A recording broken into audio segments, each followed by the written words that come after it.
केकड़ी जाना हुआ और केकड़ी में आचार्य महाराज विराजमान थे।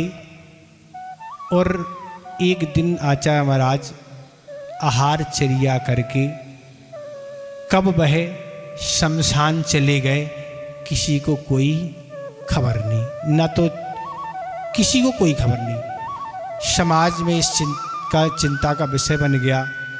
छुल्लकों से पूछा, दो जी कहाँ हैं? वो कहते हमें नहीं पता कहाँ है। और सारा समाज चिंतित था।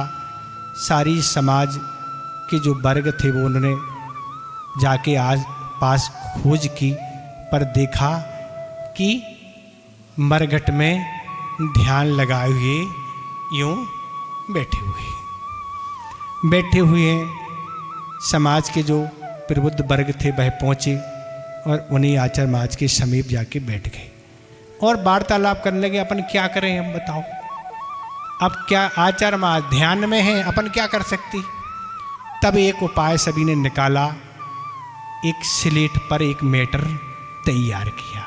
उस स्लेट पर एक मैटर लिखा, आचार्य महाराज ये स्थान उपयुक्त नहीं है और समाज बड़ी चिंतित है, इसलिए आप जल्दी से ध्यान से उठ के आप धर्मशाला चलें। और स्लेट पर मैटर बना के आचार्य महाराज के सामने रख दिया। आचार्य महाराज तो ध्यान में है, कोई मतलब नहीं, कौन आया कौन गया पता नहीं। जब भी बीच में आचार्य महाराज की दृष्टि उस स्लेट पर पड़ी और स्लेट पर मैटर पढ़ के आचार्य महाराज मुस्करा दिए।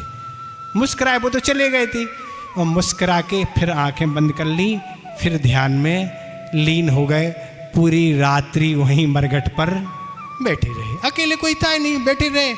और सुबह आचार्य महाराज आए शमशान से, और फिर यहाँ समाज तो चिंतित थे ही, पर समाज चिंतित है, पर आचार्य तो महाराज तो कोई चिंता थी नहीं, और अच्छे से ध्यान करके हुए फिर यहाँ लौटे।